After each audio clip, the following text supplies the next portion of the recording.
Okay, so when you hear the name Adam Smith, a few things probably pop into your head, right?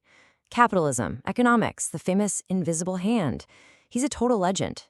But the actual guy behind that legend? Well, he was way more complex and honestly a lot more surprising. We've all got this picture of him in our minds, the father of modern economics, the ultimate champion of the free market. He's this huge figure, and yeah, his ideas have definitely shaped the world we all live in. No doubt about it. But what if that popular picture of him is, let's say, just a sketch? The real Adam Smith was a really nuanced thinker, and in some ways, a complete eccentric. I mean, get this. The man was famously absent-minded. There's this one story where he goes for a walk, still in his nightgown, totally lost in his own head, and winds up 15 miles out of town. It was the sound of church bells that finally snapped him out of it. This wasn't just some stuffy economist. This guy was a character.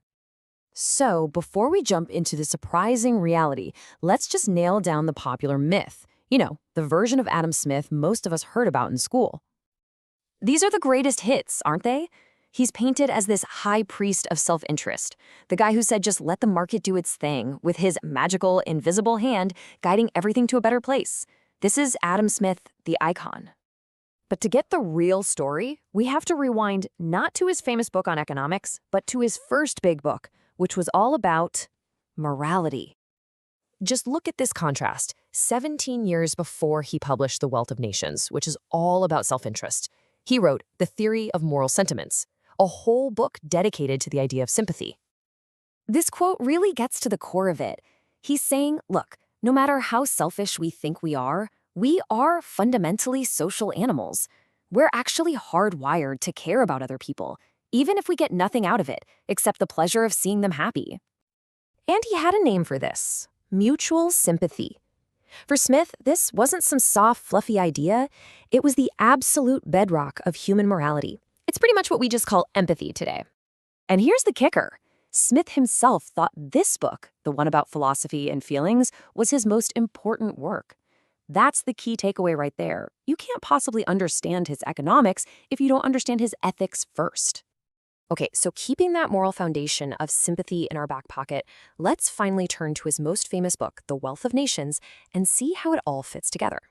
This is the quote, the one everyone knows from Econ 101. It's the foundation for the idea that economies run on self-interest. And yeah, he absolutely said it. He argued that in the marketplace, appealing to people's self-interest is what makes the whole system tick. And here it is, the other legendary phrase, the invisible hand. This idea that a person, just by chasing their own success, can accidentally end up helping out all of society. It's a really powerful metaphor, and it's basically come to define his entire legacy. But how important was this idea to Smith himself? Well, think about this.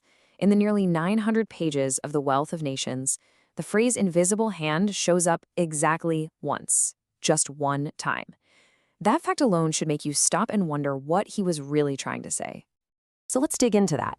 When you actually read what he wrote, you find a thinker who is not a pure hands-off cheerleader for big business.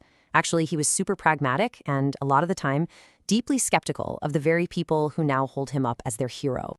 For starters, far from being their biggest fan, Smith was incredibly suspicious of businessmen. He famously warned that anytime they get together, the conversation almost always ends in a conspiracy against the public or some kind of scheme to jack up prices. He even went further. He said that any new law pitched by business types should be treated with the most suspicious attention. Why? Because he argued their interests are often the exact opposite of the public's interest. That doesn't exactly sound like a corporate cheerleader, does it? And what about that idea that he wanted the government to just sit back and do nothing? Total myth. Smith laid out a whole to-do list for government. He said it was absolutely essential for things the market would never provide on its own, like public schools, roads and bridges, a justice system, and even regulating the banks. He even made an argument for what sounds an awful lot like a progressive tax system. He wrote that it's not very unreasonable for the rich to pay for public expenses not just in line with their wealth, but something more than that proportion. So when you piece all this together, what you get is a much, much more complicated person than the simple myth suggests. And that's exactly why, even today, his legacy is so hotly contested. I mean, he's become a symbol for two completely opposite sides. On the one hand, he's the poster child for pure hands-off capitalism. But on the other hand, his own words are used to argue for government spending on schools, infrastructure, and fair taxes. How can one guy be both?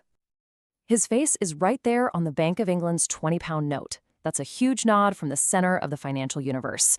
And yet, almost 250 years after he died, we are still fighting about what he really meant. So who was the real Adam Smith? The cold, calculating champion of self-interest, or the warm, caring moralist of sympathy? The truth is, he wasn't one or the other. He was both.